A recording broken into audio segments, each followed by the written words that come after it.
السلام علیکم ورحمۃ اللہ۔ یہ صبح سندھ سے بھائی ہے، صبح سندھ سے سوال کر رہے ہیں کہ ہمارے گھر میں مسائل ہیں اور خصوصاً شادی کا ذکر کر رہے ہیں کہ اس میں شادیوں کا سوچنے تو رکاوٹ آ جاتی ہے۔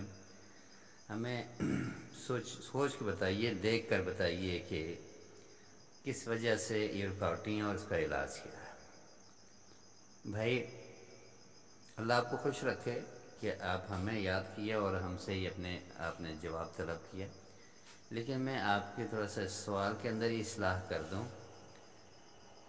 کہ یہ کہنا کہ مجھے خود سوچ کر اپنے علم کے مطابق دیکھ کر بتائیے کہ میں کیسے ہوں، میرے مسائل کیسے ہیں، رکاوٹیں کہاں سے آ رہی ہیں، اس کا حل کیا ہے، یہ بالکل غلط سوال ہے میرے بھائی۔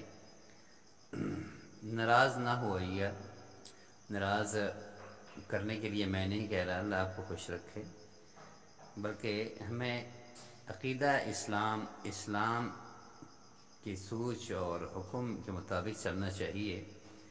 غیب کا علم صرف رب العالمین کے پاس ہے۔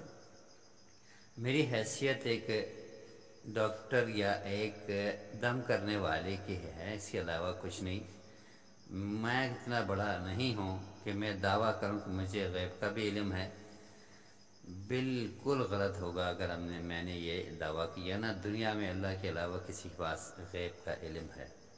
اگر آپ نے اپنے مسائل حل کرنا ہے، جیسے آپ گروپ میں دیکھ رہے ہو، علامتیں بتا دیتے ہیں سارے کہ ہمیں یہ ہے، یہ پریشانی ہے، ایسے ہوتا ہے۔ جیسے ایک ڈاکٹر کے پاس جا کے بندہ اپنی پریشانیاں بتا دیتا ہے، ذکر کر دیتا ہے، اسی طرح آپ اپنی پریشانیوں کا ذکر کریں، اپنی تکلیفوں کا ذکر کریں، کیا ہوتا ہے کیا نہیں ہوتا۔ اور جیسے آپ کہہ رہے ہیں رشتوں میں رکاوٹ ہے، رکاوٹ کس کو اور کیسے، جیسے بتایا جاتا ہے ایسے مجھے بتائیے گا تاکہ میں اس کا حل بتاؤں۔